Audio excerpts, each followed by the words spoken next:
Episode 220۔ مجھے ہوش آیا تو میں غلیظ قسم کی کوٹری کے گندے فرش پر یوں پڑا تھا کہ میرے جسم پر سوائے انڈر ویئر کے اور کچھ نہ تھا۔ رات ہو چکی تھی کیونکہ میں سردی محسوس کر رہا تھا۔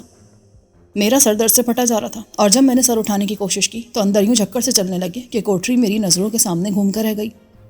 اس کے ایک طرف لوہے کی سلاخوں والا دروازہ لگا تھا اور باہر سے کسی متقوق سے بلب کی پیلی بیمار روشنی اندر آ رہی تھی۔ پہلی کوشش کے بعد میں نے سر کوٹری کے سرد اور نم فرش پر رکھ دیا۔ اس سرد نمی سے مجھے بہت سکون ملا۔ چند منٹ بعد میں نے دوبارہ کوشش کی اور اٹھ بیٹھا۔ کوٹری مشکل سے 8 بائی 8 فٹ کی تھی اور اس کی دیواریں سرخ اینٹوں سے بنی تھیں۔